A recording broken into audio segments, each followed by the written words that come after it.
Hello, everyone, and welcome to Backlot Banter. You have a bit of an odd pairing here, of course. I'm here. I'm Tanner Dykstra. Nice to meet you. Nice to finally meet you. And Abram, I'm joined by Abram Buhner here today. And Abram, your mission, should you choose to accept it, is to rank the Mission Impossible series as it currently stands alongside me here today. We're going to compromise on a few things. We're going to rank these films, including Mission Impossible Dead Reckoning Part 1. But before we get to all that, I need to ask you the typical YouTube things, like subscribe to Backlot Banter, like this video, comment down below, let us know your ranking, of course. Let us know your ranking in our Discord server. That link is in the description. There you can talk about movies, you can talk about video games, you can talk about blah, blah, blah, blah, blah, blah. You know the things about it. You know what a Discord server is. Don't play coy, Abram. I won't. Don't Okay, worry. I won't. okay. I I'm won't. glad. I'm glad.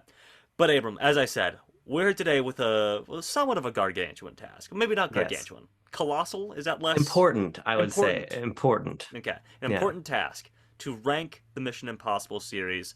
We're gonna start obviously with the series from the 1960s, Okay. which I Episode assume by we have episode. episode by episode, which I assume we have both seen in its entirety. No, but of course we're going to be using the seven mainline films. I don't think there's any better way about it. That should we try to lay out maybe some parameters here, some instances, some things about these movies that we should weigh? You know what, Tanner? I feel like it's hard to do because we're gonna begin in weird waters, right? Okay. We're going De Palma. We're going Woo. Yes. We're going Abrams. Yes. We're going Bird, and then we're Wow. and then. Three auteurs. And then we sort of get into films a little bit more comparable. So that's Uh-huh. part of why I'm excited to do this ranking tag. 'Cause I Okay. don't know if we Okay. can even set parameters really. Like Well, coolness is maybe one of the universal coolness, parameters. some things you could throw out there are like the big thing. The Mission The Impossible movies big are thing, are known sure. for the big Yeah. thing.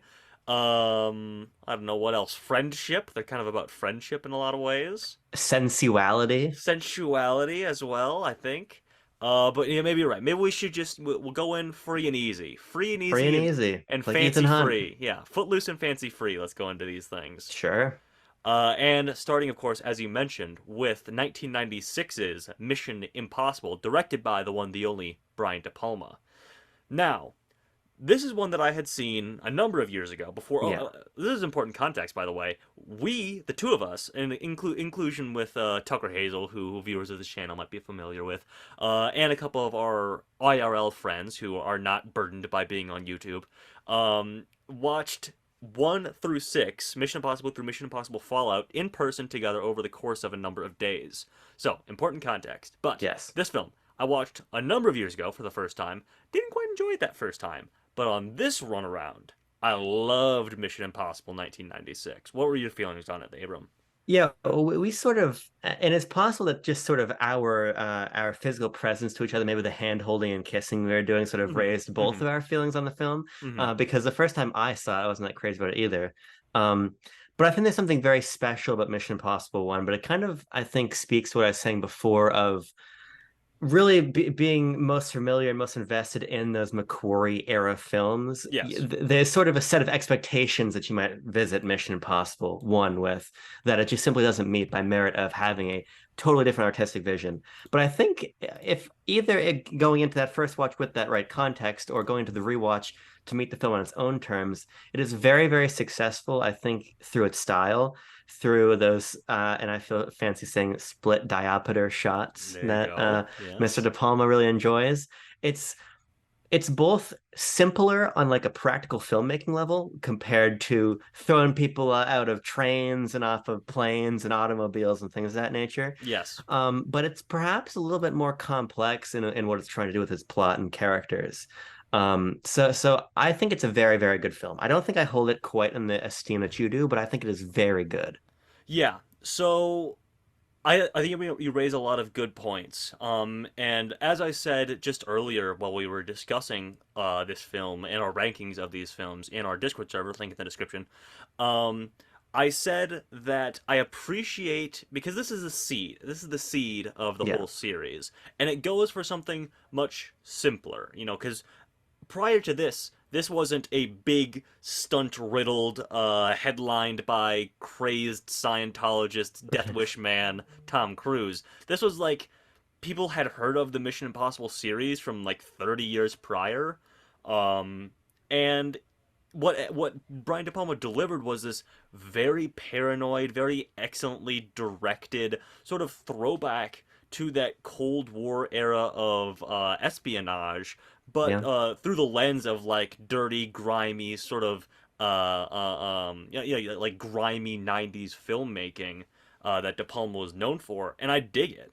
I mean, you obviously have like this iconic opening or the opening minutes, the opening hours, maybe the first act of Ethan Hunt losing his entire team. This whole operation being a setup for the knock list, and then you're just off to the races from there. It is Ethan Hunt full of paranoia. He like hallucinates a bloodied and haggard John Voight stumbling into his room. He goes through like the like old style internet to try and track down Job.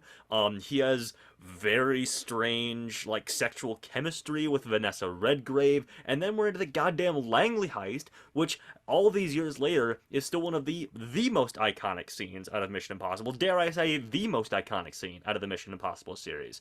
Much parodied, much loved, and on a rewatch, just so damn compelling. Equally, or if not more compelling than any other action set piece in the Mission Impossible franchise. I think that you can maybe levy some criticisms at it with, some 1996 VFX in that third act action sequence, that train sequence that don't Yeah. hold up as well, but it's still electric, I think, in that. And it just with De Palma at the helm here, it just looks much, much, much different than any other Mission Impossible series, and I love the look of this thing too. Yeah, as I said before, the style is very key, but I also think it establishes some key moves that come back quite heavily in Dead Reckoning Part One. I think there's some Yeah. interesting echoes, both not only in terms of characterization, because we spend a little bit more time sort of, and in Dead Reckoning very explicitly spelling out sort of Ethan's character conflict, Mm-hmm. but it echoes that nicely. But even things like the Langley heist, there's a claustrophobia about that sequence that I love, Yeah. and really smart just filmic moves like having a lot of that be silent. Now that's partially a sort of a plot device too, because there's like a decibel counter there.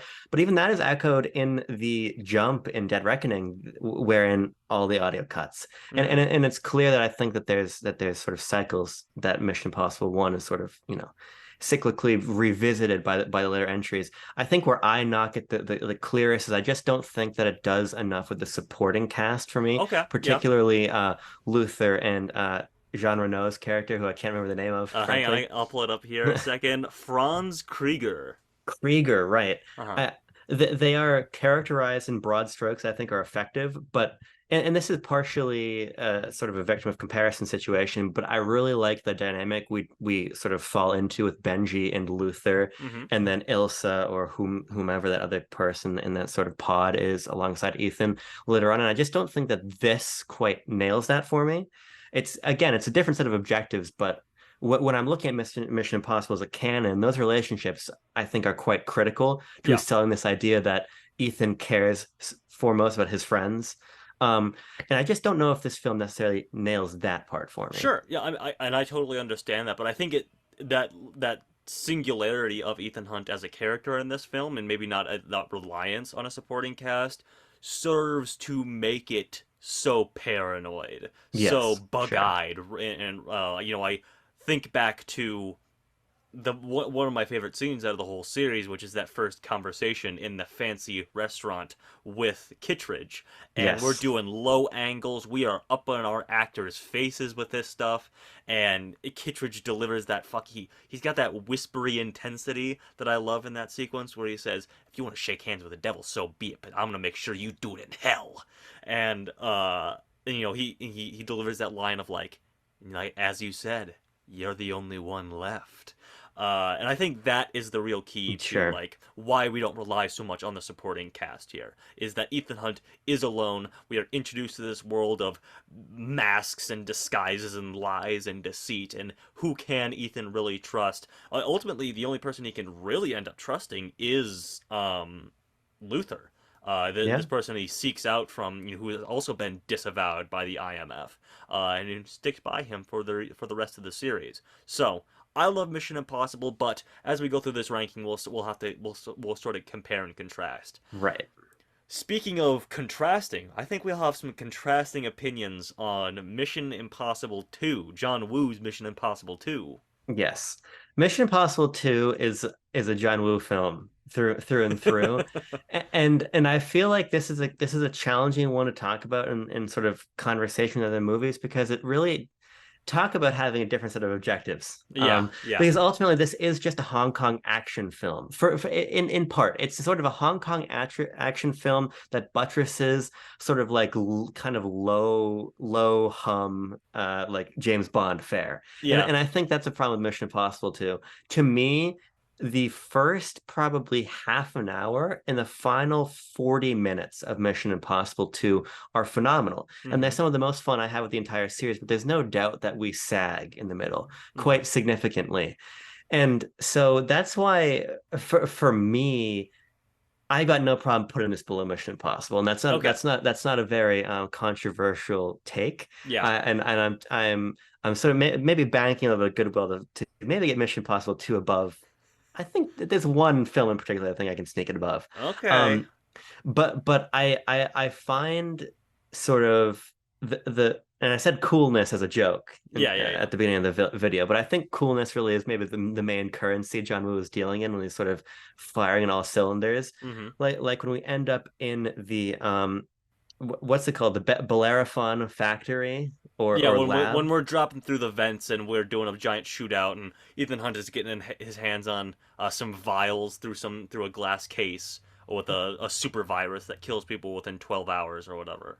Yeah, at its best, the film is incredibly inspired visually, and it's putting our characters in situations that I feel like John Woo can control very well. Mm-hmm. I'm not sure he can so expertly control the tension in these more sort of espionage-esque sequences, I the way he agree. can Yeah. sort of has obviously based on what his career is, really deftly got us to a fucking crazy Hong Kong style action sequence on Yeah. motorcycles or a hand-to-hand fight with these crazy karate moves and Mm-hmm. Street Fighter quarter circles and everything.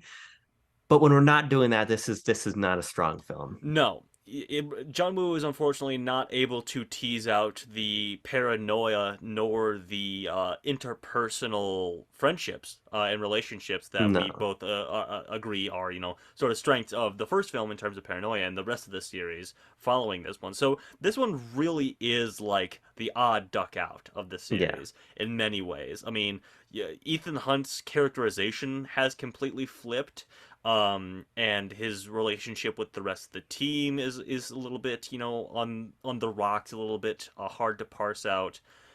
And as you said, we really get lost in the weeds in the middle of this, where John Woo feels a little bit uncertain, I guess, what to do here with a spy movie like this when we Yeah. don't have maybe like a hard boiled wink wink cop running through the streets of Hong Kong blasting his way through scenarios, when we do have to use gadgets and espionage to get our way through these scenarios. So yeah, I don't care for Mission Impossible 2. Just in a roundabout way of saying that.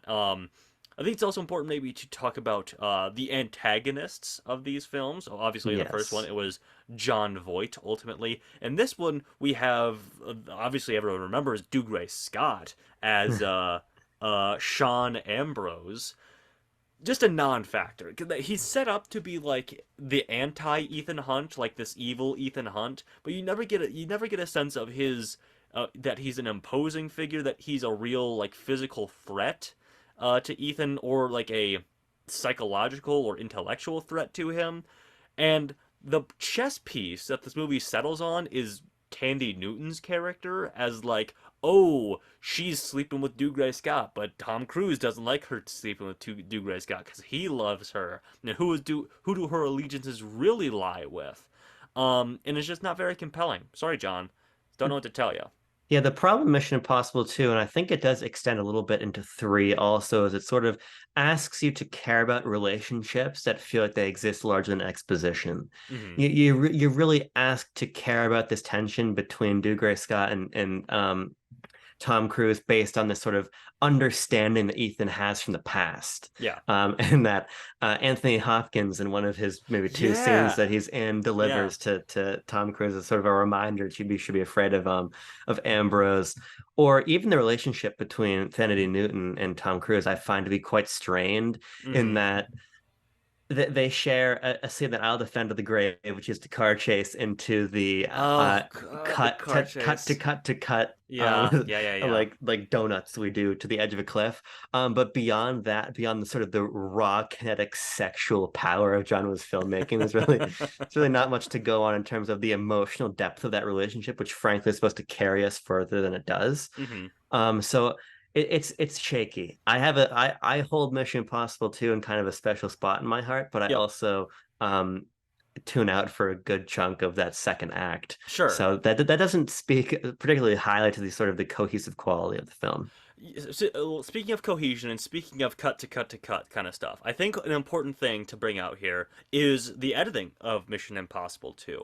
Yeah. Because it is much more in your face with it, and it is Yeah. far different than any other entry in the franchise, which goes for a less stylized type of editing. This one is, and I'm sure people have seen the clip going around on Twitter. It is sort of iconic in that last 30 minutes that Abram proclaims to love so much. The the whipping your arm. Hang on, I can do it with. I have a. Hang on, I have a weapon here. This is a fake Fantastic. weapon for YouTube or anyone who might be concerned. When we're doing the bah, bah, bah, when he's whipping the arm around, Yeah. we do this shot 3 or 4 times, and then we go bah, bah, bah, bah, bah, bah, bah, bah, bah, bah, bah, bah, bah, and then we blow up the car. Um, yeah, like I think that it is much more in your face with it, and really just shows John Woo's like, okay, finally, now I get to cut loose a little bit and do what I like to do. But I think it sort of takes you out of it a little bit. I'm gonna be frank with you, because while every other Mission Impossible film is edited much more naturally, this Yeah. one is done in such a stylized manner where I'm like, okay, I'm watching. It's just posing at the end of the day. When Ethan Hunt is doing his like forward bicycle kicks onto a dude's stomach, or doing his 3 or 4 repeated action shot of shooting something, I'm just like, okay, we get it, John Woo. You're trying to like show us how cool this stuff is, but maybe you should have put a little more effort into making the entirety of your film cool instead of just this last 20 minutes. Yeah, it sort of speaks, I think, to the fact that like because I did a little bit of studying of like Hong Kong action cinema, and Yeah. you watch a film like Infernal Affairs, which is obviously a marquee example of that, and you watch that, and there's a lot of sort of melodramatic and overt editing in that film, where that's considered to Mm-hmm. be sort of restrained in the larger canon of Hong Kong works, Yeah. and that makes this film makes something like Infernal Affairs like quite subtle, Sure. and so I think it's just a sort of thing wherein you got exactly what you asked for when you hired John Woo to make this film, Absolutely, he did. and He I also think seemed to it's have restrained himself to one dove, which, listen, yeah, I don't think I've seen any other John Woo films. I don't yeah, actually, no, I lied to you. I've seen Face Off. Face Off's great. sure, But I haven't seen any of his Hong Kong cinema work. yeah, So I can't speak to this, but the thing I know about John Woo out of pop culture is that he loves like having doves fly around and whatnot. But he restrains himself to one, I think, in this movie. yeah. So I think it just speaks to even a sort of like meta thing of why John Woo, Uh huh. that just informs so much what this film is. But if we can segue out of two, we sort of pick up a director who maybe doesn't have as clear of a style. Sure. Yeah, yeah, Uh, yeah. But just for the record, we're putting two below one. Just for the record out yes, there. yeah. Well, let's talk about J.J. Abrams' Mission Impossible 3. We're fast forwarding 6 years now. We have stripped away any sort of bad boy attitude that John Woo instilled into Ethan Hunt, and now he's a family man. All right, he's at home. We open on a house party that he's at with Michelle Monaghan, Julia, his wife, his newlywed wife, and Ethan Hunt just wants to live a normal, quiet life. But Philip Seymour Hoffman and the IMF, for that matter, have other plans. He wants to just chill with Aaron Paul, but he can't. No, He's gotta go yes, save the world. yeah, I This is another one because I did half of Mission Impossible binge, Yeah, and then it was determined that when I was going to be visiting you, you guys were going to do all of Impossible binge. So I right. paused and restarted. Yeah, So I had the opportunity to watch one, two, and three like in very quick succession twice, and my rewatch of three I think benefited most from that because initially I was kind of blasé on the film, I think. sure. And I still think that this is lower tier Mission Impossible Okay.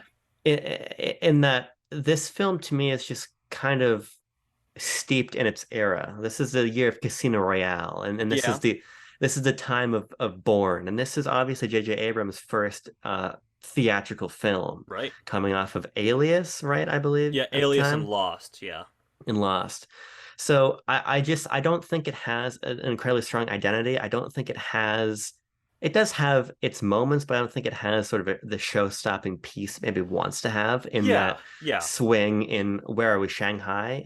Is it Shanghai? Is it somewhere else in China? I don't remember. Shanghai sounds right. Yeah, but I think that it is buoyed by a couple factors. The biggest one for me, I think, is Philip Seymour Hoffman, Absolutely.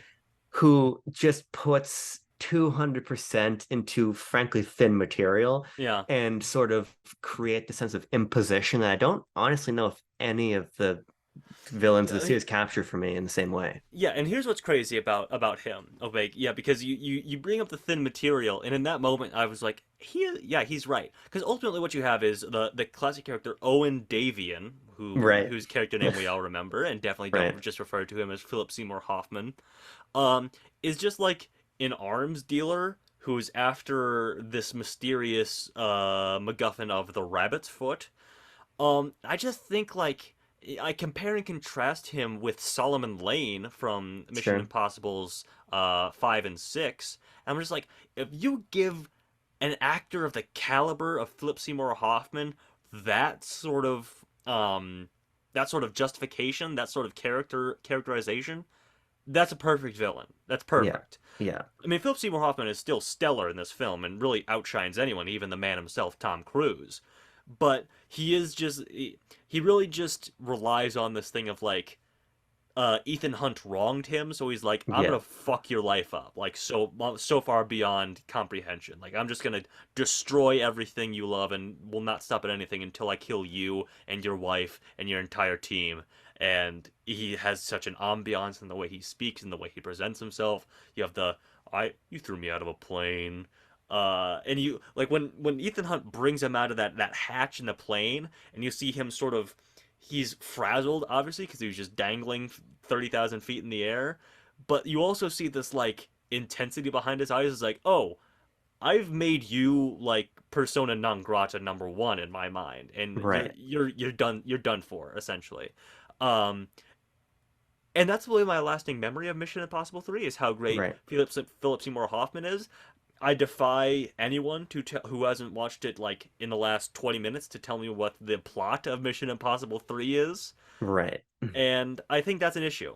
Um yeah, sorry, go ahead. Cuz I have other thoughts on like the look of it and whatnot, but you go ahead. Yeah, I mean, I just think it's a scripting issue because not I the relationship with Michelle Monaghan, I just don't think feels great. Mhm. I just don't I don't think we spent enough time with it, I feel it's stronger than I do with Trinity Newton because she just feels she's as you said the football she's being passed around a lot. You Yeah, don't get yeah. a lot of time to develop a singular relationship there. Mhm. But where I really take issue with this sort of imposition of empathy that we're supposed to have is because obviously the first marquee action set piece of the film is us trying to rescue another agent Yeah, Carrie whom Russell. Yes. Carrie Russell, I forget her character's name. Lindsay Ferris. Lindsay Ferris. We're supposed to believe that Ethan Hunt and Lindsay Ferris have this deep brotherly like sibling relationship with each Uh-huh. other. I just don't necessarily believe it. We do get some of these like flashbacks, but we spend so little time with it that I have a hard time buying either into the sort of the on paper plot of the film Mhm. or the sort of character motivation to engage with really anything going on. So I don't know that I connect to the characters here. I also think that by the time we reach the third act, we sort of lose sight of what is at least an understandable sense of revenge that's ping-ponging between Ethan and Davian. Hmm. Because we introduce this idea of like the Weasley guy who's initially on Ethan's side turns out to be a turncoat. I forget Yep. his name entirely. Are you talking about Billy Crudup? Yeah, Billy Crudup's Okay, character. What's okay, I yeah, yeah. forget. I, I just because then this is just the whole posturing about like the American government and like taking Oh, care yeah, of threats and we're very post 9/11 in this one as yes, we well. are. Um, so I also wanted to bring up, you began this conversation talking about just the era of this, the 2006-iness Yeah. of it, and speaking of Mission Impossible 2 is edited far differently. Mission Impossible 3 just color grading wise looks much different. Yeah. We are like deep into like these like almost sickly like yellows and greens in the Yeah. lighting. And I think it serves when because we get some of the most like intense Mission Impossible stuff out of this one. I think most Yeah. visceral, maybe I would say. The I cold mean, open's crazy. yeah, I think back to like Carrie Russell getting her fucking brain exploded and like Yeah. when her eye goes sideways. We also get like this visceral thing of towards the end of the film when Ethan has to like disarm the chip in his own brain and shocks himself and has to be like Yeah. resuscitated with the paddles of life, and he bites through like six tongue depressors, six popsicle sticks.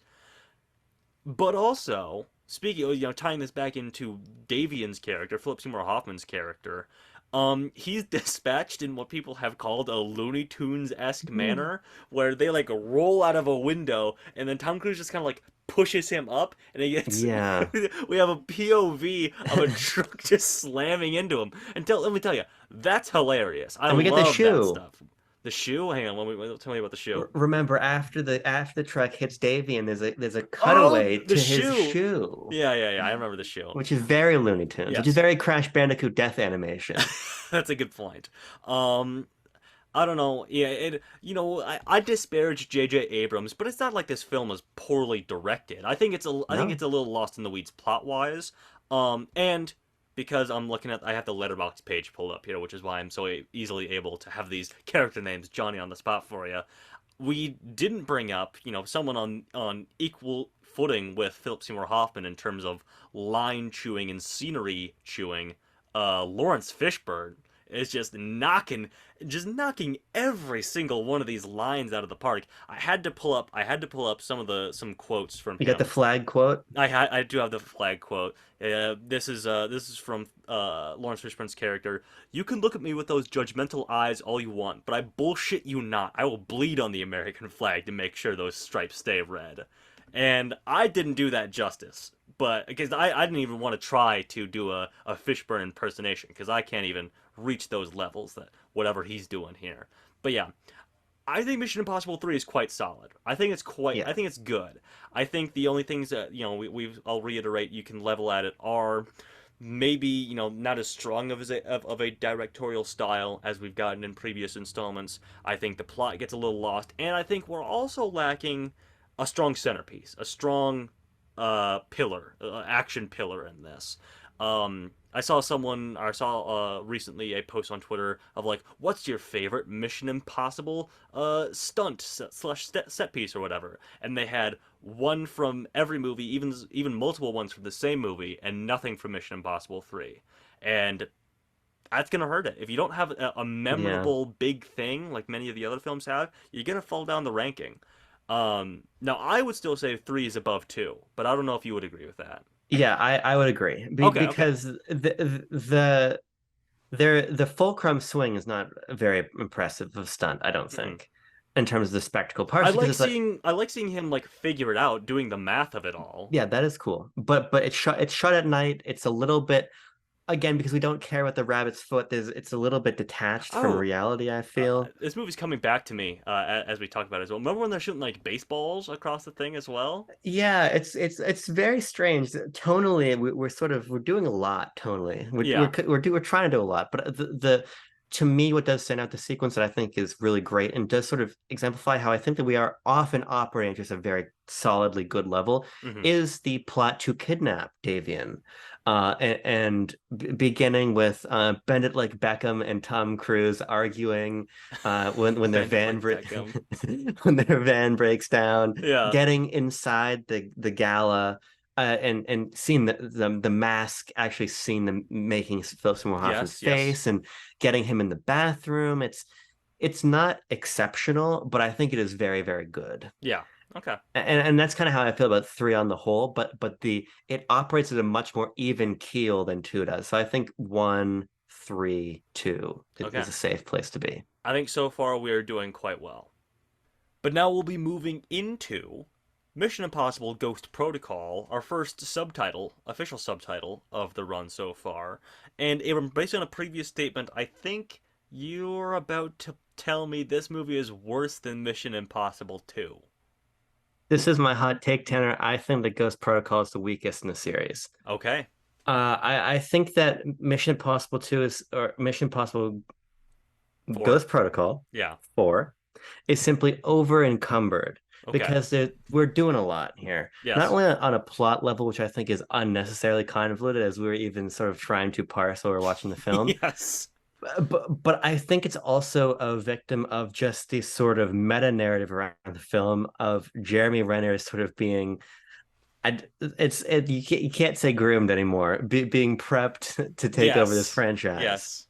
Um, and to do so, I think we shoehorn this sort of like C plot into the film The that one I about just, his wife? yes, Yes. that I just think is very strange because it's almost entirely expository. Yep. And so we end up with this film that I think just has too many balls in the air. Yep. There's too many characters, there's too many plot ideas, there's too many MacGuffins, there's too many turns. I think that it misses the simplicity of something like that we'll talk about in a moment of Rogue Nation, Hmm. and leaves us with the Burj Khalifa sequence, which is prior to Dead Reckoning, I would have said the most impressive thing I've ever seen on film. Yep. Um, and a whole lot of stuff. I think that this is a film of a lot of stuff. I think it's a film of a lot of ideas that sort of don't sort of pass any sort of deeper critical thought, Hmm. like the camera wall that we Yeah. use in It's the just Kremlin and cool. things. That's just cool stuff. Yeah. It's cool, but I think that this is a hollow film. I think it Okay. is a busy film, but paradoxically a hollow film. Yeah. I've seen a lot of people say as well that once you get past that Burj Khalifa climb slash sort of split second act action sequence, which is fantastic, by the way. Yes. Yeah. You're right, absolutely. One of the most impressive things ever put to screen, let alone in the Mission Impossible franchise. It slows a little bit. It gets in its own way a little bit, and we get bogged down in like having to resolve all these twists and turns of the plot line and who's the villain. The villain was and this is the most indicting thing I think, and it Yeah. is after that Burj Khalifa thing, we have the giant like sandstorm chase through the streets of Dubai. Right. And the payoff to that, this like prolonged, I don't know, 10-15 minute chase, is the guy that Ethan was chasing rips off a classic Mission Impossible mask, and it was just like the other villain, and we're like, why? Why is that important that that just happened? Why is that reveal important? And I think that's really the biggest issue with Mission Impossible Ghost Protocol is that it's got a strong like first half. Yeah. And then because I can sort of gloss over a lot of the this guy wants this thing and he wants to do this, but then and this guy's working with him and this guy brings this to the table and they're after this thing. I can gloss over a lot of that because that's going to be in a lot of these movies. But you got to give me a reason to care and a reason to either like be invested in these villains or be invested more directly in the team itself. And I think Ghost Protocol kind of fumbles the bag a little bit, especially the second half of the film Yeah. on both of those fronts. Because yeah, let's talk about the Renner of it all. Okay. Um, he's introduced as like maybe he's supposed to be like kind of a Poindextery kind of character where he's clearly Yeah. not as cool as Ethan Hunt, but pretty soon he's like on that level. Because we it's revealed that he was like a field agent this whole time and then went to the desk job. But he feels just like a cheap imitation of Ethan Hunt, which ultimately is what he was intended to be for the rest of this Yeah. series. Um, but I don't think he ever evolves past that. And we do get that C plot, as you were mentioning, for us to be like invested in this sort of like, oh, he's keeping a secret from Ethan. And the resolution to that is Ethan being like, yeah, I know, but my wife's alive, surprise.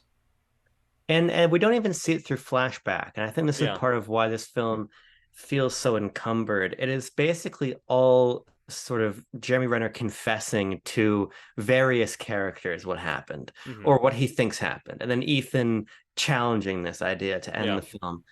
And what it really feels like, and this is sort of a criticism across a lot of blockbuster cinema that I really dislike of a writer's room clearly being tasked with a challenge external to the characters in the narrative of the film. Hmm. There's a studio problem we need to solve. Yeah. The series Mission Impossible needs a new face, and that new face is Jeremy Renner. How can we integrate Jeremy Renner in a way that the audience will care about him? And I just don't think it's that effective Yeah. because I think it's just sort of building off of characterization that J.J. Abrams established without doing it in what feels like a very organic way. It feels like it relies a little bit too much on the actual contents of the twist, but I don't think the contents of the twist are shown in a concrete enough way for them to be anything other than almost like a wives' tale that you're hearing. Yeah. Yeah. Yeah. But we have other players in Mission Impossible Ghost Protocol that make it a worthwhile endeavor. I think you get Simon Pegg as like a field agent this time. He's tagging along with the crew.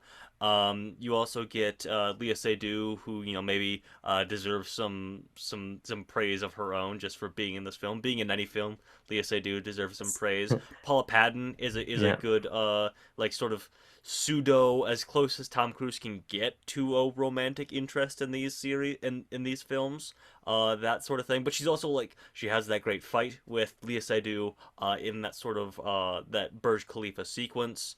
So I think the supporting cast is solid here, but we just have to keep circling back around to those things.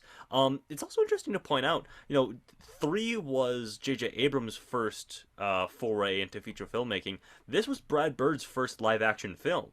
yeah, He had come off of things like The Iron Giant and The Incredibles, and just like handles this thing like no issue, frankly. yeah, Takes some big swings. The Kremlin explodes in this movie, and that's not even like the big thing that we're worried about. right. And then he delivers like one of the most iconic Mission Impossible things ever. And what cemented like having a big real stunt in the Mission Impossible series. Yeah, it's very impressive, but I think it also goes back to what I was saying about being over encumbered because you would feel like the Kremlin exploding should be a larger focal Yeah, point of your film. yes, And that's it's true. something that doesn't really come to pass until the next movie when in sort of a in sort of a Batman versus Superman type situation, you sort of Yeah. interrogate a concept of your previous film Uh-huh. Maybe in like the a Captain America Civil War of like yes, putting the yeah. things up on screens like this many people died here, this many people died here, yada yada, so forth, so forth. Yeah, because we Yeah. don't get Solomon Lane sort of like running into the destruction of the Kremlin, like holding a small child looking up at the rubble or I wish we anything. would have though. I really I wish we wish we would would have. have too, Yeah. but you're right. It is very commendable what Brad Bird was able to create, and it's just insane what he and Cruz were able to do. And Yeah. the fact that they were able to find an insurance company after firing, but find one willing to insure Uh-huh. that stunt and various things, it's a hefty task. Yeah. It's a very hefty task. Abram, this is an aside, but have you seen that like side by side comparison? Obviously, you've seen the picture of Tom Cruise sitting atop the Burj Khalifa. Have you seen Will Smith Hmm. doing the same thing in just like Yes. recreating it, but in just a far worse way, where his like arms are sort of like wrapped around things. He's not sitting on the very top of it. He's sitting like in sort of like the electrical wiring and stuff.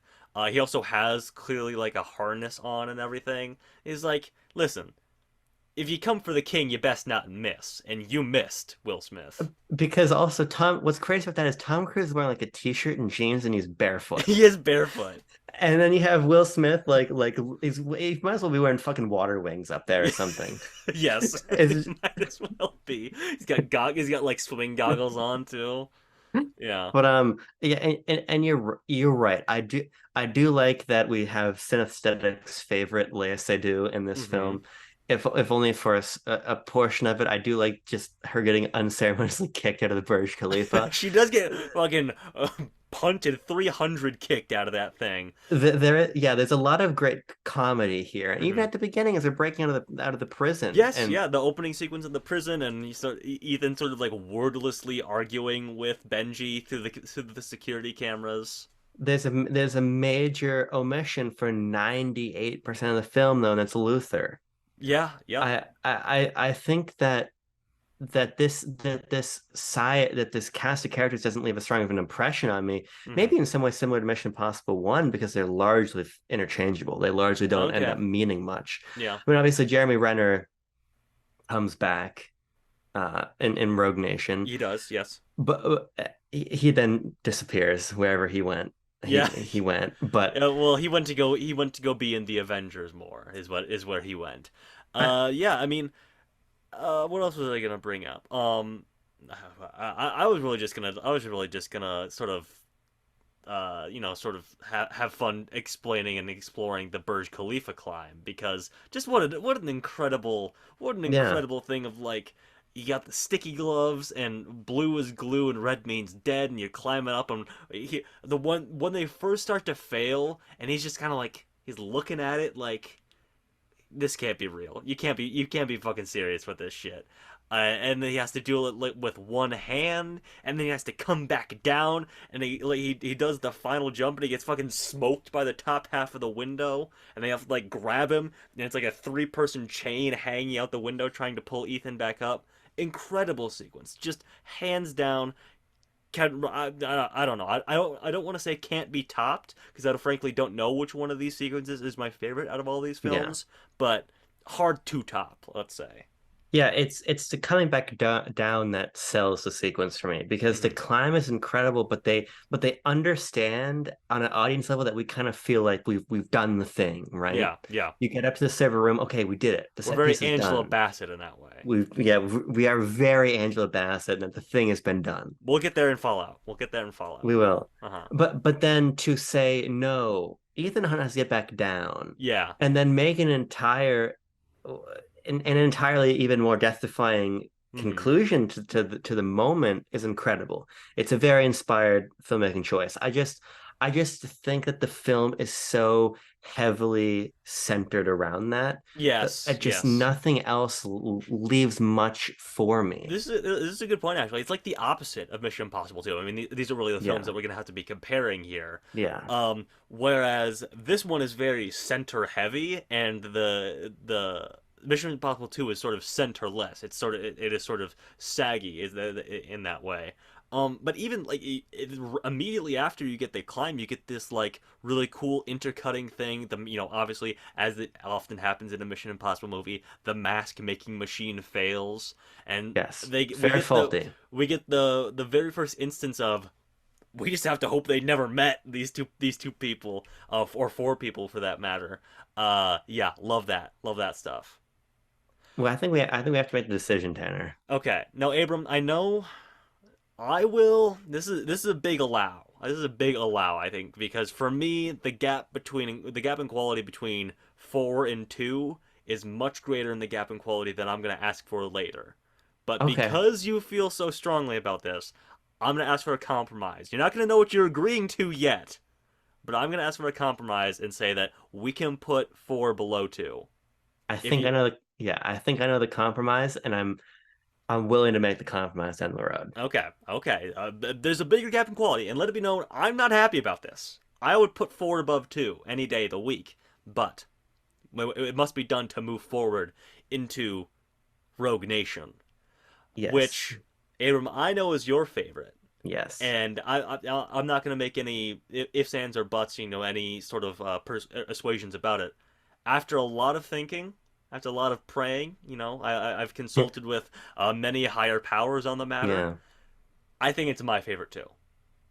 I think that Mission Impossible Rogue Nation is just about perfect. Yeah. Because I think it understands how to brace the film around several distinct action set pieces Yeah. and unite them with a plot that both feels important but stays out of the way of the vibes of Mission Impossible. Hmm. We start out incredibly strong. We start out in media ray, if you will, Tanner, I agree. Yes. right on the runway, right into a stunt that you don't think could possibly be topped. I love. I'm gonna back it up here a second. I'm gonna Back it back it up up for me. Back it up because on me, Tanner. so we start on this airfield, yes, and we Yeah, start on like just Simon Pegg and Ving Rhames doing the mission here, okay, yeah, and maybe a third Jeremy Renner. Jeremy Renner's there, of course, as yeah. well, and they're just doing the mission. They're like, things are going wrong. Da da da da. You know, the doors are locking up. They must be on some sort of closed system. And then here comes Tom Cruise cresting the hill. We have no idea where he came from, but he's just like, Benji, open the door. And he's just running onto that airfield, and it's insane. And I love that because for a brief fleeting moment we are placed into the shoes, the perspective of a character who is not Ethan Hunt. Where Yeah. he just like he comes cresting over the horizon and he's here to save the day by doing something no human being has ever done and will never repeat. And that is glomming onto the side of a plane and trying and getting into the side and getting into the plane while it's in midair. What's interesting about Ethan Hunt as a character is that we kind of understand Ethan Hunt through two very different lenses. Hmm. We understand Ethan Hunt as the character who has a very soft side Yeah, and a very deep sense of grief about him, you could even argue. And he says explicitly in Dead Reckoning, which I think is sort of a beautiful line in its bluntness of, I will value your life more than I value my own. absolutely. Yeah. So we understand that about Ethan Hunt. But what we also understand about Ethan Hunt is to everybody else, he is almost like a deified figure. And Yes, we get a line to this effect in the film. We yes, get Alec Baldwin's classic line reading of "He is the living manifestation of destiny." We'll get to it in a moment when we talk about Dead Reckoning Part One. But Shea yeah, Wiggum says he is a mind-reading, shape-shifting agent of chaos, and yes, do not consider him neutralized until you have driven a wooden stake through his open heart. yeah, Um, and he is deified in that way. And I think it's really interesting that many people have recently been comparing Ethan Hunt to Tom Cruise, as Tom Cruise yeah, has gained, like, let's be honest here, the commanding creative hand in these films, yes, and how Ethan Hunt has in some ways come to resemble and reflect Tom Cruise as a pop culture figure. And that soft side you mentioned, I think, is absolutely all writing of Ethan Hunt. But the yeah. deified, godlike presence that is Ethan Hunt in an action sense, I think, is all Tom Cruise. Yeah, Yeah, and I think you see both before you even see the Mission Impossible stinger in this film, yeah, because you get him. Because what's great about the sequence, the dynamic there, Jeremy Renner is not on site. You've got yeah, him back in the control room, and everyone is bickering, yeah. just bickering, bickering, bickering. What are we gonna Things aren't do? going our way. Da da da da da. Yeah, Benji, the bomb is on the plane. yeah. And then as you're saying out of fucking nowhere, doing the run, Uh right? huh. Arms. We're doing I the was run. I was going for a run the other day and I was thinking to myself about pumping my arms like that. It Yeah. doesn't make sense to me. No, It's just it's like it's purely aesthetic. Is the beauty of it. It 100%. it only makes you look like you're running faster. And to leap onto that plane, it just establishes that mythical larger than life Ethan Hunt Hmm. immediately. And it also illustrates why these films are such exciting bits to watch. Like we'll get to it in Dead Reckoning, but Hmm. John and I went to dinner after watching the film, and we were just reading a behind the scenes article about Yeah, one of yeah, the yeah, set pieces, right? yeah. And I think that to me, Rogue Nation inspires that instantly. Because what do you think of when you think of that cargo plane sequence? You think of the quote of Tom Cruise saying, "I was scared shitless doing that." And and again, it's this interesting connection as you're saying Ethan Hunt, Tom Cruise. Hmm. Where is the line there? There's also filmmaking and storytelling Yeah. and a real sense of danger that comes out of the intersection of the practicality of this stunt, which I love. And then we get out of that and we end up in the record shop and Yes. we see the Ethan who is angry. And even though that agent we don't know, I think Tom Cruise so brilliantly sells as he's Yeah, yeah, banging yeah, yeah, on the plexiglass yeah, that he cares about her life. yeah. And so we get everything that is Ethan Hunt packaged up into that first 15 or so minutes of the film, and that's the first 15 minutes. And that record shop to me really harkens back to it's like classical espionage, like Yeah, yeah, 1960s sort of this idealized Cold War spy stuff. Just the act of having like a listening booth for a vinyl record, yeah, and the record being like this physical embodiment, and the messages on there. And everything like the it just harkens back to that. I mean, it's also that way that scene with the shot, with the color grading, everything. I'm like, this feels classical to me. And yeah. speaking of classical, we cannot talk about Mission Impossible Rogue Nation without talking about the opera sequence, which is, quite frankly, and I know we've been saying like some of the best of the series, some of the best ever done. One of let's lay our cards on the table here. Maybe the best action movie scene of all time. Maybe it's in the running.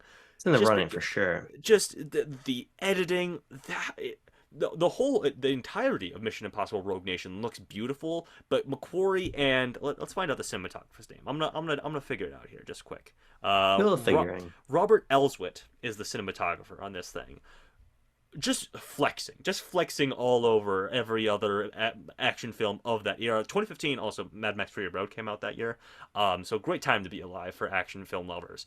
But just so much different than things look now. And this is still on film, by the way. They had not Yeah. shifted to digital until Dead Reckoning, but the shadows, the silhouettes, the movement of it all, it's an elaborate chess game of who is trying to kill who and what is the motivation of all these people. And Ethan Hunt is getting into a knife fight in the rafters, in the rafters rather of an opera while the opera's going on, and we are nearing and nearing and nearing that crescendo of a note when we know everyone's gonna fire and we're gonna kill maybe the Prime Minister of Austria, and Benji's getting hacked and there's a Terminator looking dude in the other room, and everything's going, and it's also clear, it's all clear and concise of who is where. And I don't know. It's just brilliant. It's just hands down 100% brilliant. It is, and fitting for the location, beautifully orchestrated on a filmmaking Yes, level. yes. Because you get these very key payoffs and deliveries of information at very key moments. Let's watch the clarinet go through security and be Yes, cleared. yes. Let's watch. I believe it's Ilsa who flips to the page in the music book with the Yeah, circled high note. yes. We get this information at just the right time to either suggest something down the line in the case of the musical instrument, or suggest a moment of urgency. It is almost entirely nonverbal. There is Yeah. some communication between Hunt and Benji, but for the Hmm. most part, we're just seeing action and reaction in well edited moments, and all converges in this sense of chaos. And if it felt like Ghost Protocol sometimes had too many balls in the air, Yeah. this sequence has even more balls in the air, but it's juggling them so beautifully because we're jumping between the raising and lowering lights, and Ethan has to Yeah. react to how that's changing his knife fight. Then you have Ilsa getting set up, and then you have the faux police officer turning his fucking baton into a gun, and you got Yes. Benji, and you got the You'll minister, and oh, just there's so much the going on. just the act of Ilsa flipping open that little Yeah. carrying case, and there's a flute in there. I was like, why there's oh she's got a flute, and then she's clicking it together and she forms it into a little rifle, and then she gets the leg up The there. shot. The She gets shot. yeah, dude. Come The on, shot. come on, son. Let's talk about Ilsa Faust. Let's talk about Rebecca Ferguson a little bit. This is her introduction into the series. Yes. I'll say maybe her best use in the Yes. entire series, because she is introduced as this like untrustworthy accomplice, untrustworthy teammate that gets ingratiated into the IMF team.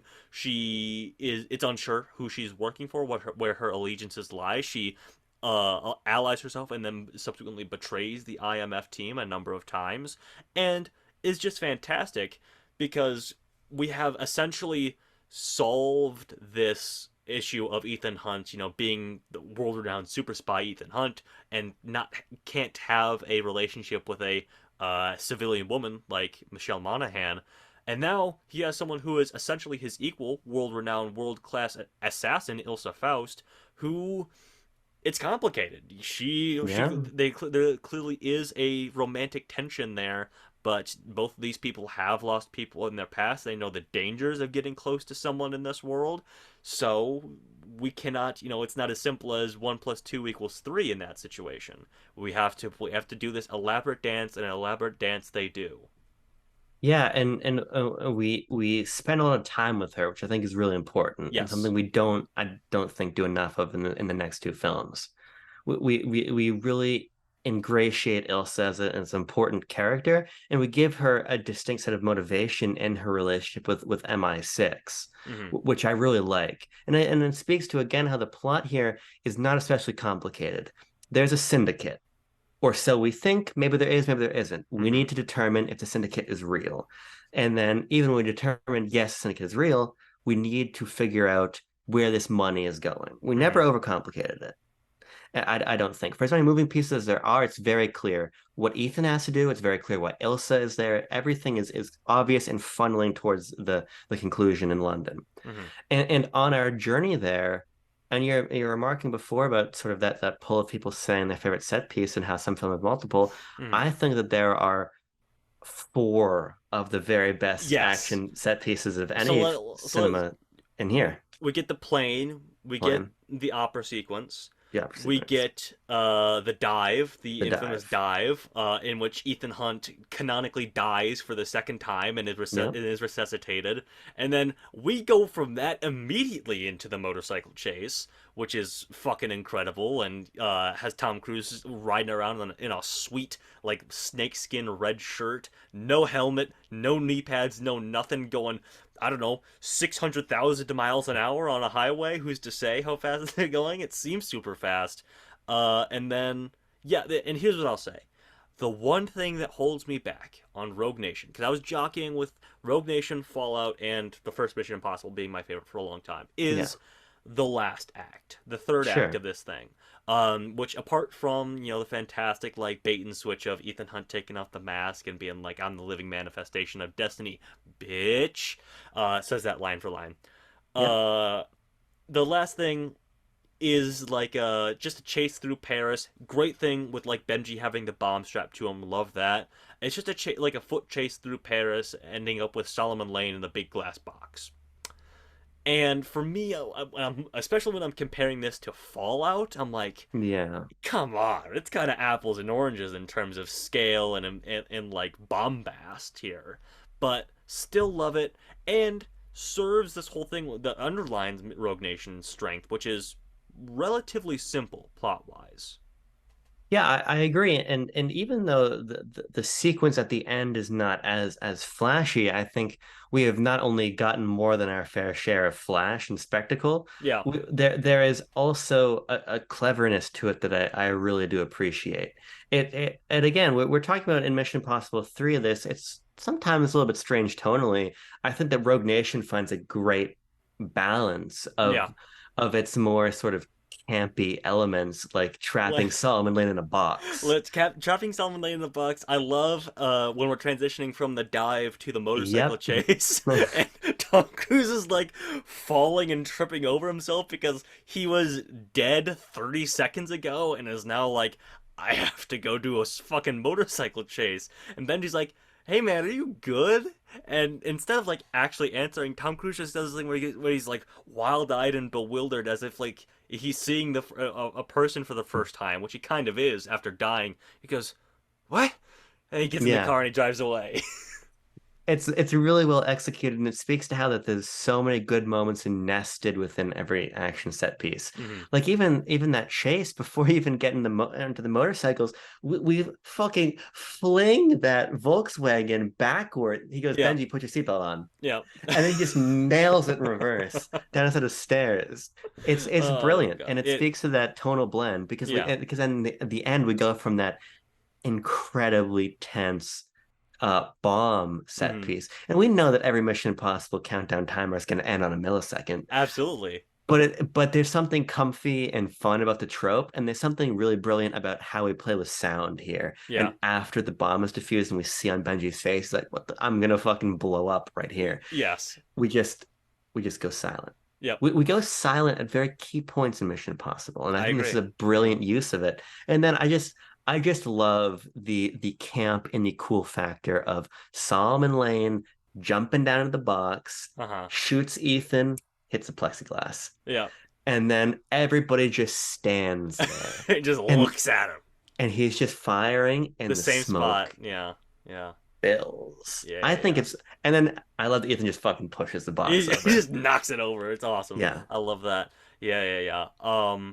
It's awesome. It's number yeah, one. It's number one. it's Let's number be honest one. with ourselves here. Okay. So let's run it down here. Where Yeah, we are so far. We've got two left. Two left. So number one, Mission Impossible: Rogue Nation. Number two, Mission Impossible 1996. Number three, Mission Impossible 3. Number four, Mission Impossible 2. Number five, Mission Impossible: Ghost Protocol. Okay. Let's talk Fallout. Let's talk Fallout. This was my favorite for a long time. yeah. And as I said, I was jockeying with 5, 6, and 1 as my top spot here.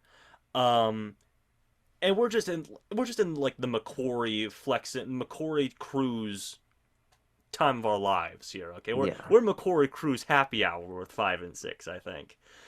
we are. Where do we even start? Where do we start with Mission Impossible Fallout, Abram?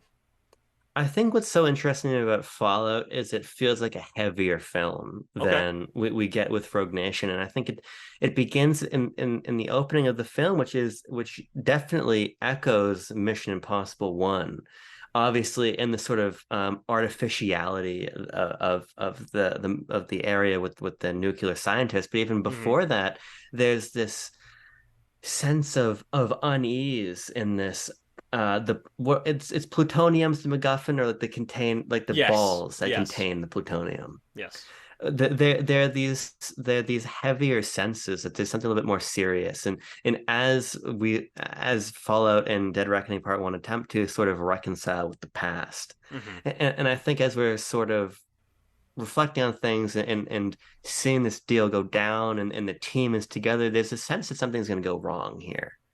And we know that obviously the film is about the fallout of Ethan's actions. It's not Mm-hmm. very subtle. The Fallout of all his good intentions, as the trailer tells Of us. course, Yeah. of course. So I think it sets its tone very early, Yeah. and it sets it still has a sense of playfulness to it as we learn that the nuclear strikes were all falsified. But even that Yes. plays very well with our expectations because obviously the plutonium cores get stolen right back from Ethan. Mm-hmm. So there's a moment where you wonder, did that actually happen? Mm-hmm. I think that sense of invention is quite good and it foregrounds a film that sometimes is a little bit slower and a little bit more thoughtful about Yeah, things moving forward. we do a lot of talking, a lot more talking Yeah, than we typically do in a Mission Impossible movie, in a Mission Impossible Fallout, because I think this is the beginning of Ethan Hunt's reckoning with the past. It's our first carryover villain. Solomon Lane yeah, is now hell bent on like cleansing the earth because greater peace comes from greater suffering, and Ethan Hunt is an embodiment of that sort of thought process, I think. He has suffered a lot, but he sort of refutes this premise that suffering needs to happen. He is a messianic figure in that sense, where he views himself as the only one who needs to suffer. He puts everyone else's lives before his own, as he says in Dead Reckoning Part 1.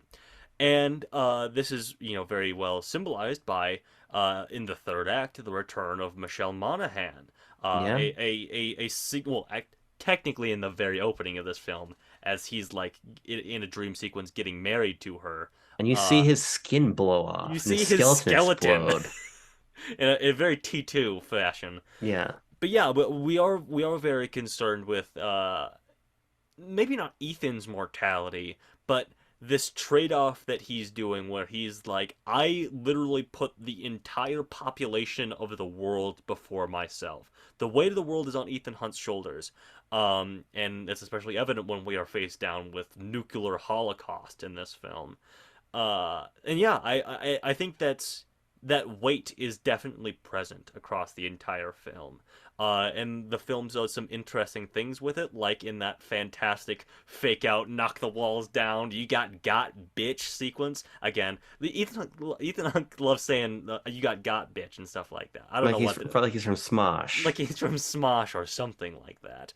Um, But yeah, enough, Abram, enough. Let's talk about Henry Cavill, okay? Yeah.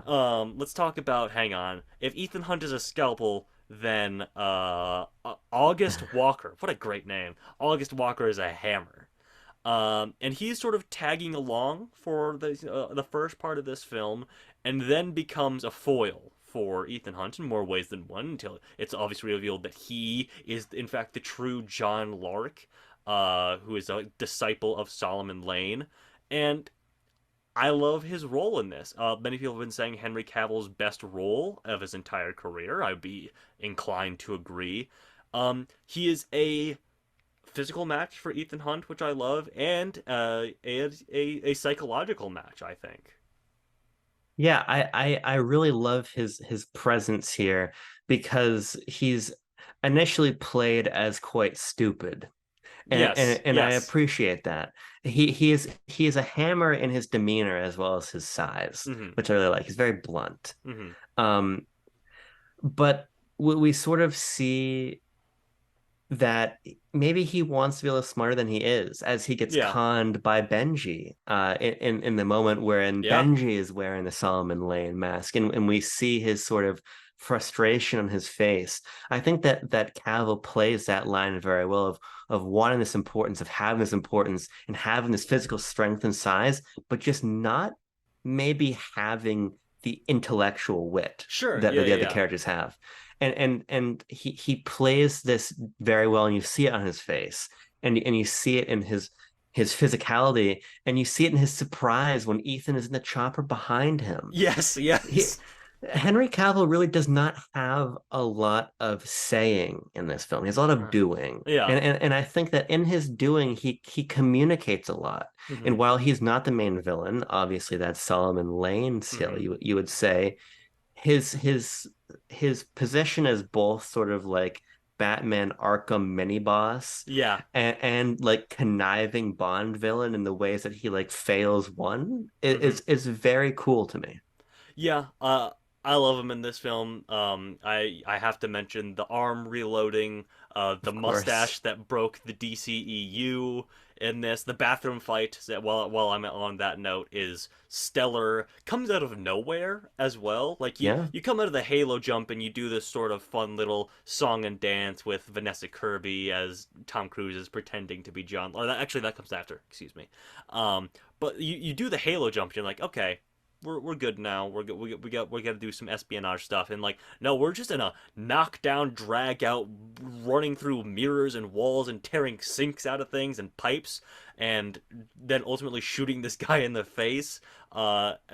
Awesome hand to hand action sequence that. I don't remember a lot like in the Mission Impossible series. We don't get a lot of like hand to hand prolonged sequences like this, but I do love it here. Um, and then yeah, you do get there is a more complex plot here as we have to do reveals of who is the real John Lark, and Henry Cavill is going to betray the United States government and be a disciple of Solomon Lane, and then it pays off in this brilliant set piece of where set in the Himalayan mountains, just this vast vista of this mountainous region, and Tom Cruise is fucking climbing up a rope to a helicopter. And you mentioned how Henry Cavill was surprised, and the look on the guy's face when he climbs into that helicopter cockpit is incredible, and sort of encapsulates this whole thing of Ethan Hunt is doing the impossible here. He is so far above everyone else in this film, everyone else that he encounters, that he is this godlike figure. And Fallout is maybe the best example of that, I think, in the series. Yeah, I would say so. Yeah. I mean, especially when you contextualize it in the context of what had to happen in the real world to get us here. Hmm. I think that partially sells it for me. Of he did fucking 500 hours of flight Yeah. training for Yeah. this movie, and Yeah. that's crazy. Before we get into where we want to place Mission Impossible Fallout, I just want to mention like that last tag, the payoff to putting a hook into Henry Cavill's face and then exploding him down a cliff or whatever. And Yeah. that is when we're again milliseconds away from two nuclear explosions going off. We do this like fade from white to Tom Cruise like hanging off the side of a cliff. And it's just Christopher McQuarrie like fucking with the audience, being like, Yep. "Oh, he's looking at a nuclear explosion." Nah, I'm just kidding. That's just the sunset or whatever. You thought I got it. And then we do a cut around. He's got like the key for the trigger in his mouth. And I was like, McQuarrie, you beautiful bastard, you fucking you do it to me every time, don't you? Love it, beautiful stuff. Yeah, the end that final action sequence all the way to the end is so high energy, but Yeah, it also feels so desperate. And I think the desperation is what sells it in part because Tom Cruise's plan boils down to I'm just gonna fucking ram him and we're gonna tumble down a mountain and we're gonna dude, see what happens. dude, yeah, Which is phenomenal. And at the same time, you have Benji being hanged by Solomon Lane yes, in a cabana yeah, and a whole fist fight there mm-hmm. unfolding and you have Luther and Michelle Monaghan trying to disarm bombs. Yeah, There is some of that Rogue Nation simplicity there too. mm-hmm. It's just a nuclear threat. We have to get it. We have to get detonated. We have to cut some wires. That's all Yeah, that's yeah, going on here. But the way we jump between these moments is really brilliantly done. yeah. The When it comes to placement, though, for me, I think that Fallout suffers from coming right after Rogue Nation Okay, because I just think that sometimes we spend a little bit too much of the screen time just saying things in okay, Fallout. And what I mean by that is when Michelle Monaghan reconnects with Luther and we're disarming the bomb, yep, that sequence is essentially an opportunity for Luther to just sort of explain where Tom Cruise's head's at in the narrative. yeah, And I understand that at a certain point, okay, it's framed around the disarmament of a bomb. So there's at least something happening. Of course, they're going to be chattering. There's going to be a little bit of banter and things like this.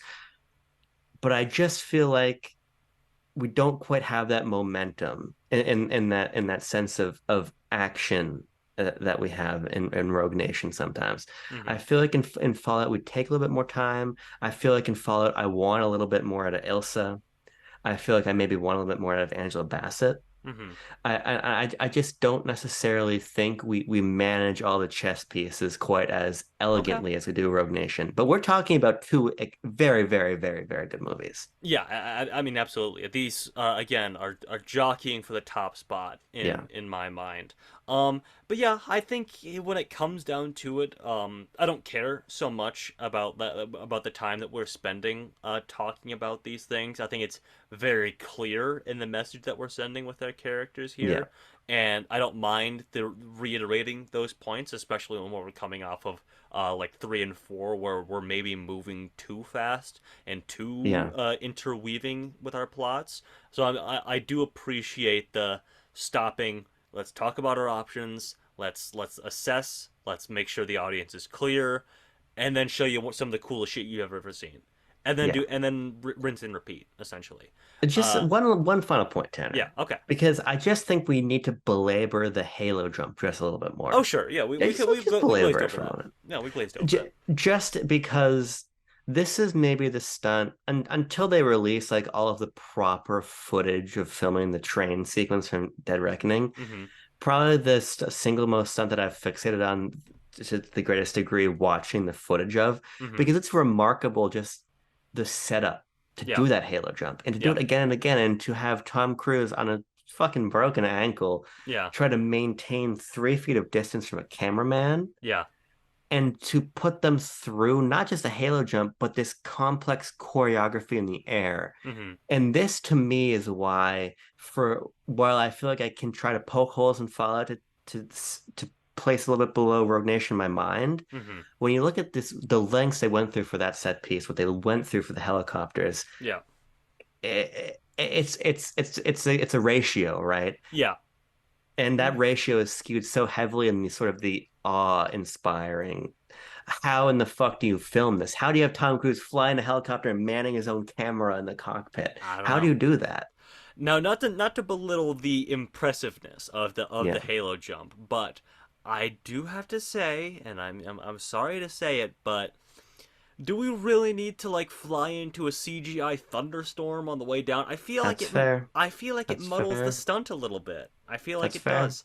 But yeah. And Abram, thank you for bringing up the broken ankle because I nearly forgot to talk about the run. Maybe I'm going to say the best run in the entire series. It's a great run. Just bulging through the streets of Paris, office buildings going up. We get a fun little comedic beat of the I'm gonna I'm jump out a jumping window. out a window.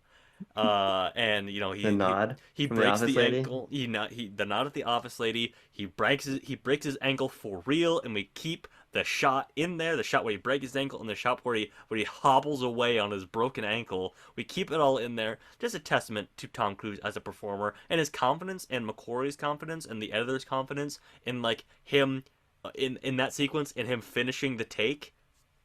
Incredible stuff. It's really the modern, and we joked about this when we were watching it all together. It's the modern Viggo Mortensen broke his foot when kicking that helmet in Lord of the Rings. It's Yeah, that for a modern audience, for a more refined audience, I'll say. I would say so. Yeah. Is there anything else about Fallout, or should we replace it? I think we should just place it. I'm gonna say it's. Ava, tell me what you think it is. I think it's number two, but I'm willing to go number three for sure. Happy to do that for you. Okay. Um, I'm making you make the decision here. let's go number two because it's not exactly Okay. the trade-off I was thinking about earlier.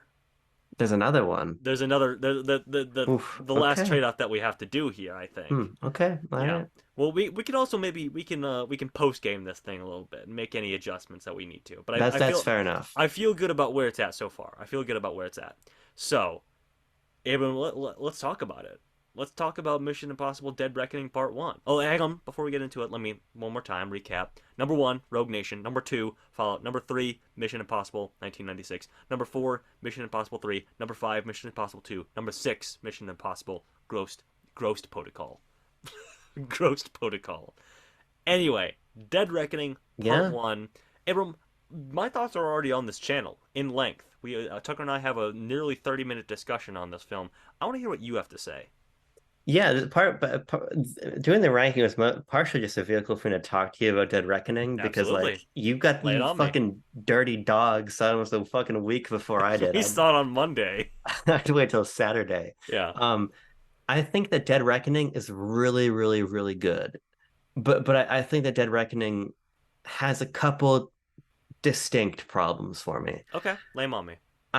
I think that the pacing is poor. I don't think that we start especially strong. Yeah, And and I think we have to get to the airport before I'm fully going. I'd agree. Um, but beyond that, I really take issue with what we do with Ilsa in this film. Okay. Because Ilsa is to me, Spoilers for Dead Reckoning Part 1, by the yes, way. It spoilers, is the yeah, newest one. It came yeah, out less than a week ago. yeah, full spoilers for this.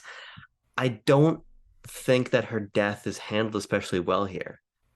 In that she's killed by Gabriel, Mm-hmm. and then we when we return, we get this shot of Ethan. We get a Yep. couple shots of him reeling from her death, Yeah.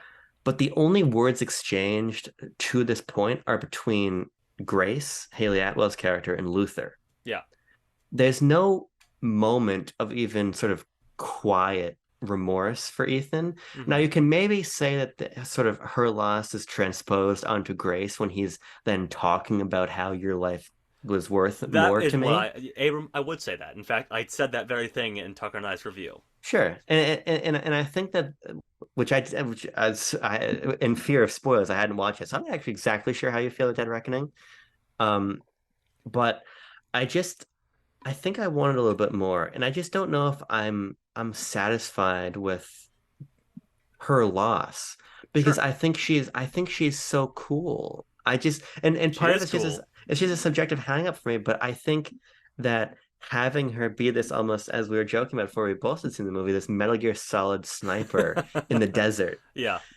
and to have her reappear and to hint at or maybe even be more overt than hinting at this relationship that she has with Ethan when she's got like her head like in the crook of his neck Yeah, on that the balcony. I've never been to Venice before. Yeah, yeah, yeah.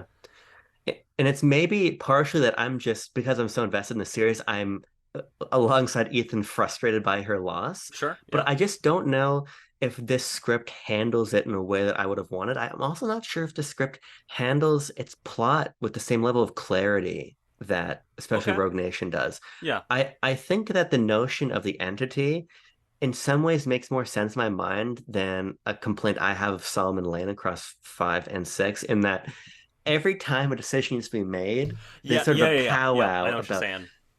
but if we do this, So that's what if we do Solomon Lane that, wanted us to but think. does that mean that we should do that? If he wants us to do that, is he expecting us to not do that, or does he want us to do that? It's the same. We're just transposing it onto the entity, which, as I explained in our review, and I'll stop saying that, is I just think like maybe what you have to do with like an espionage thriller of this kind Yeah, is have these like belabored decision making sequences of like, are they one step ahead of us or are we one step ahead of them? I think it's just maybe par for the course a little bit. I think it's actually more effective here, though, in the sort of thematic notion of this AI and this AI being this sort of uh, hierarchical shift Mm-hmm. that it's sort of created to be and sort of built up as across the narrative of Dead Reckoning Part One. So I do like that, but I do think we get a little bit lost in whether Gabriel's an actual person. And maybe I'm getting lost in those weeds Abram, you're myself. not the only one. I've heard this from a number of people as well. But because my understanding of Gabriel in the airport was Mm-hmm. that Gabriel was some sort of hologram.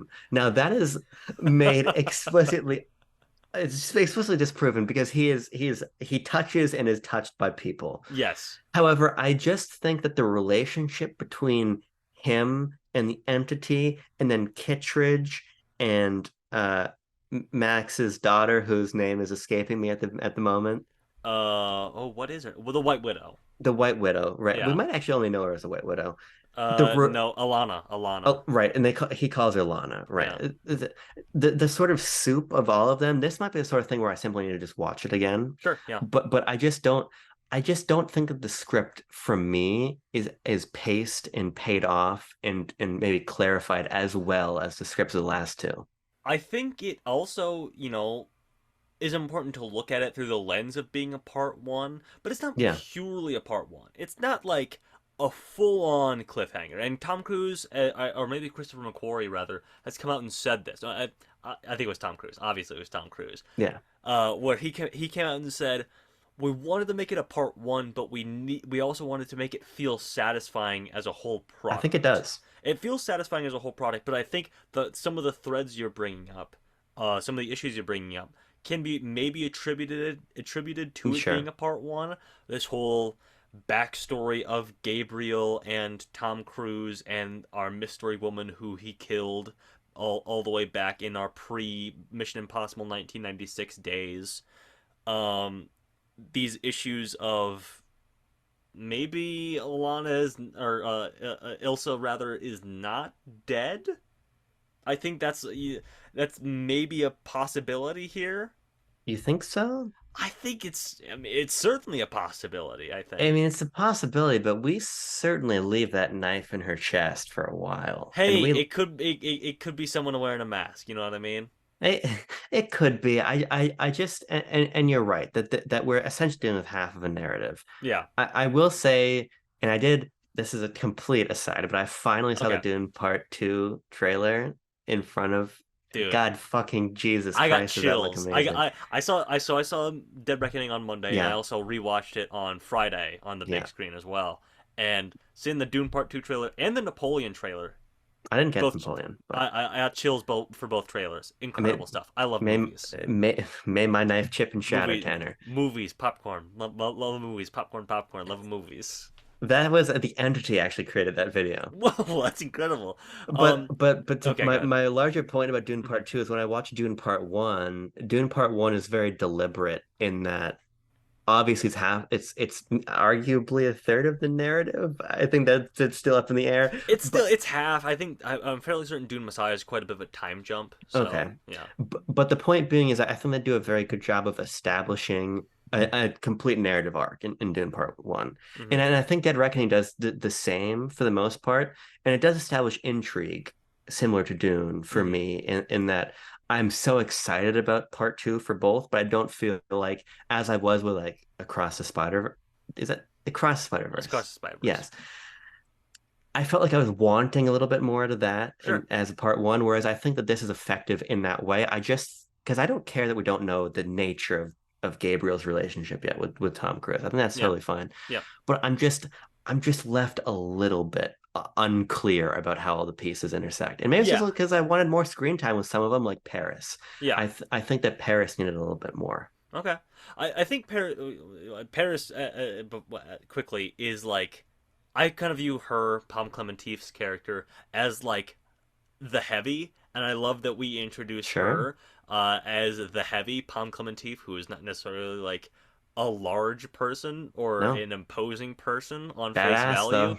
but she is fucking badass in this movie. And I love that we introduce her as like we watched the Mission Impossible movies and the Indiana Jones movies, both of which are notorious for having their big guys, as I will call Yeah. out and call them out every single time they showed up on screen. We were watching them all as a group, and I said, "Oh, big guy!" And I love that we're changing up that narrative. We're changing up that formula a little bit with Palm Clementif. But big picture on Big Dead Reckoning picture. Part One again. As much as I love talking about the beautiful women in Dead Reckoning Part One. Yes. Several. Um, I love how prescient it is. I think, Yeah. especially with introducing AI as the bad guy. I mean, we are in the midst of a WGA strike and a SAG strike, and I think there is not really any veils put up around what the entity is supposed to represent, as like Nope. very clearly it's Tom Cruise and Christopher McQuarrie is saying, "Hey, you fucking idiots! AI is a bad idea and it will ruin everything ultimately. So maybe don't put all your eggs in that basket." And here is like the logical outcome of that. Here is the consequences of that. Um, People have also been pointing out, as I mentioned earlier, Ethan Hunt as like a messianic figure. The religious undertones of this, the entity is borderline, a omnipotent figure, omniscient. Which one is it? Which one's all knowing, all Um, present? I think that's omniscient, right? that's omniscient or omnipotent. Omnipresent, omniscient, thing, at which you unlock with a It's omniscient, yeah, 100%. with Omniscient a narrator. yeah, Yes. with a cruciform key as well. Yes. So there's religious imagery underlining this whole thing as well. So I think it is really interesting from that point. I think there's also this thing of Dead Reckoning Part 1 trying to recapture some of the paranoia of Mission Impossible, which I can attribute the restrained opening of this. We don't have like a big Yeah. action opening in the same way that we have with many of the other installments. We are on a Russian nuclear submarine. We don't see Ethan Hunt's face until what, maybe 15, 20 minutes into this movie.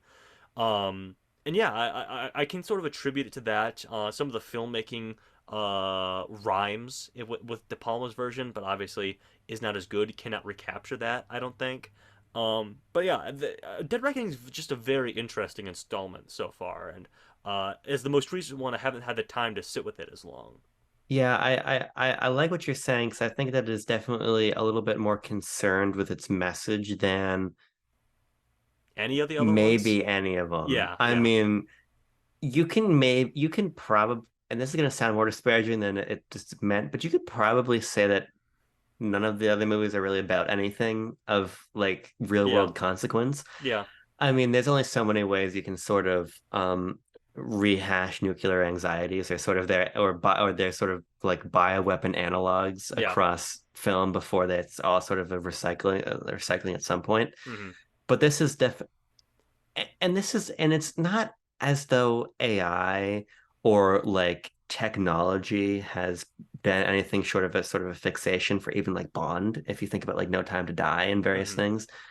But it's clear that Macquarie had something to say about our world, not just about Ethan Hunt and his psychology or about the world wherein the IMF operates. Hmm. Or even as you're saying in Mission Possible 3, like a sort of inherent post 9/11 America bleed on the flag sentiment. Yeah, yeah, yeah. There is something to be said here. And I think that's very interesting. And the other thing, and I was watching the Ben Shapiro review of Mission Impossible Dead Reckoning, and Uh-huh. Tanner joked to me For a laugh, by the way. yeah, let's be very clear. I'm not a Yeah. Ben Shapiro fan by any stretch of the imagination. Uh-huh. You asked me for a laugh, am I going to bring up anything that he said? Uh-huh. And he all he did is sort of spark a thought that I had already been feeling, but I think is an important one to bring into conversation, which is a sort of John Wick-ness of Yep, this there's a film. John Wickiness to it. The digital nature of the film. Yes, it's the I first Mission Impossible film shot on digital. I think that Dead Reckoning is something of a compromise, Okay. and not in a bad way, but just compromising on a couple things. Looking to something like John Wick, which is as practical and at I think operating on sort of for a similar audience, you might even Hmm. say, looking to what's happening over there, bringing in sort of the aesthetics of John Wick in some ways, both in the character of Paris in the nightclub, Yep. in the hand to hand, which began in Fallout, but is also in that, which gives me the willy. I don't like Yeah, small the spaces. alleyway is very like a John Wick sort of close, in your face, up in your grill, bashing people's head into walls and smashing people with lead pipes and stuff like that. It's very John Wick to me. Yeah, And you have the nightclubs, you have these underground sort of societies.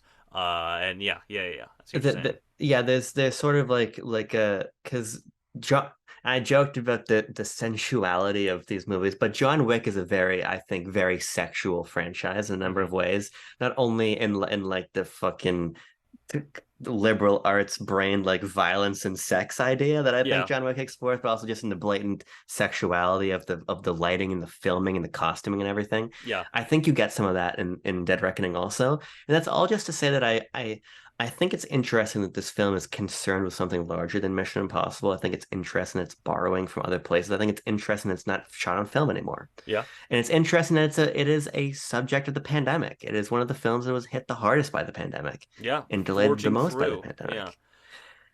And it leaves it in and it's part one. So I think Hmm. there's a lot that you have to bring into Dead Reckoning that I don't think takes away from what it does very well, but I think it just puts a lot more conversation points on this film. Yeah, I agree. Okay, let's get a little less big picture on Dead Reckoning Yeah. Part One. Let's talk about the other things we were talking about and like the other ones here. Characters. We get introduced to Grace, who I think, Yeah. as many people have pointed out, is an interesting figure as like a step down in the ladder of like highly skilled spies and assassins, where she is like wanted in multiple nations across the world for like thievery and pickpocketing and extortion and all this good stuff. But when it comes to like hand to hand combat and karate chopping dudes 6 ways from Sunday and driving supercars through the tight streets of Venice or Rome rather, she can't do that stuff. And it's just interesting as a juxtaposition of her character to be really out of her depth in these regards. And as someone has pointed out, Ethan Hunt overestimates her in some ways, as in like being able to drive a car through the streets of Rome while being pursued by cops and CIA agents and Gabriel as well. He's not in that chase, but whatever. Um, but it underestimates her in other ways, as in like her ability to get out of like tight situations, like being in that the police precinct, or handcuffing him to the wheel of that little Fiat 500, and all this stuff. Like it's really interesting their interplay. Yeah, I feel like I don't understand Grace yet, and I'm sure Okay. part two is going to clarify this, but you're right. In some ways, she's very inexperienced, but in other ways, she's skilled in, to at least to some degree, in hand-to-hand combat. Yeah. She's obviously very slick, Hmm. and she's clearly being positioned to be a character of at least. of at least Ilsa's sort of prominence in the narrative, if not greater, Yeah, I in agree. in sort of not only her place on the train and in the whole exchange, but her rejecting the cryptocurrency. By the way, it's maybe the only time that I've not wanted to hang myself hearing about cryptocurrency. Yeah, yeah, yeah. Um, so I feel like there's more to understand about her. I also think that we're maybe setting up the very in vogue, older, more grizzled character taking on a protege of Yes. some kind. This is clearly a trope that has been largely like father-daughter Uh-huh. or like parent-child at some extent, and that's Hmm. obviously not necessarily what this is. But I feel like we're going to route into a place, especially given how the last set piece on the train goes down, Hmm. that Grace and Ethan have a relationship to tease out here. Yeah.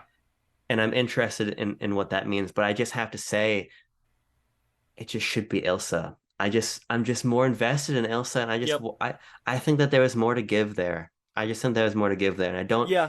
and part of me just views Grace as like, why can't Ilsa just be doing this with Ethan? I don't know. Yeah. Rebecca Ferguson had to go film Dune Part 2.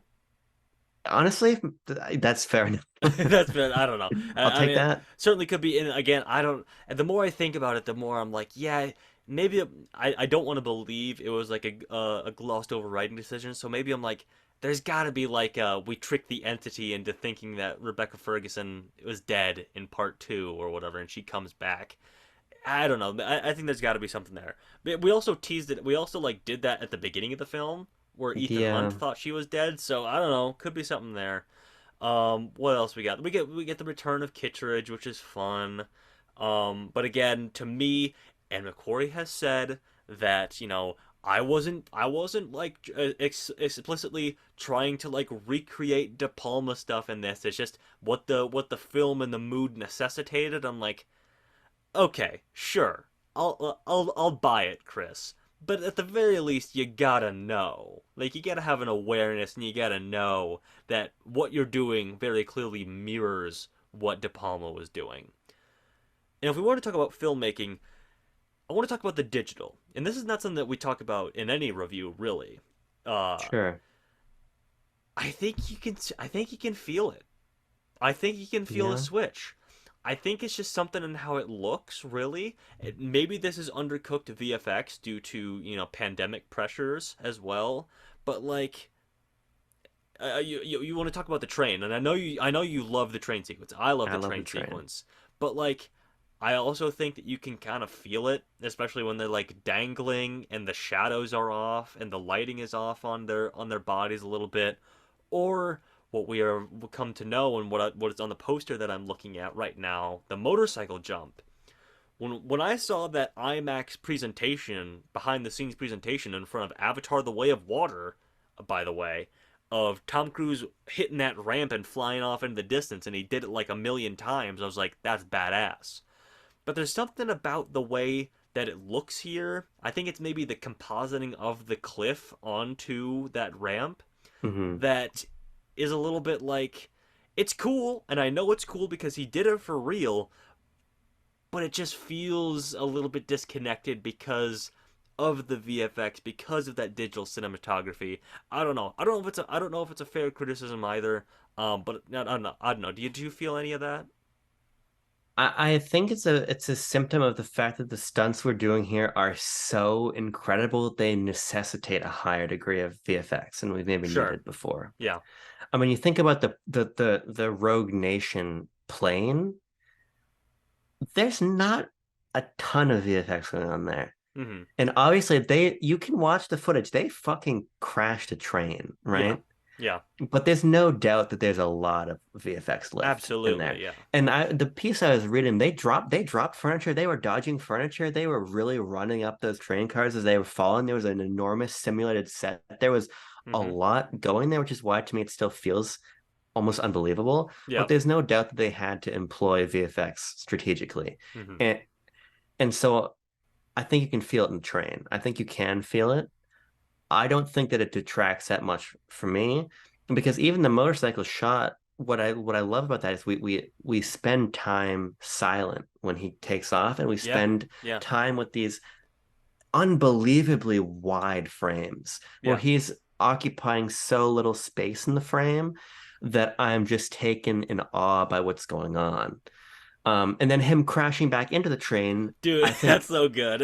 I yeah, love that we're like, oh no, what's gonna happen? Dude, it goes so fast. Like is there's not even a cut to him like coming in. It's just he's in there. He's immediately in there because he was going so fast. It's great. I yeah, love it. I hear what you're saying. I don't think that it struck me in to the same extent. Sure. Yep. I think I was just sort of taken by just how remarkable that train set piece is, and how it ceases to end, and Yeah. how its own tension is ratcheted and ratcheted, and then you get to the piano and you see that piano going. Yeah. It's Yeah. just it's so brilliantly crafted. That entire sequence, there are less pound for pound less major sequences in this film, I agree. Yeah. but they spend more time in them, and they really tease them out.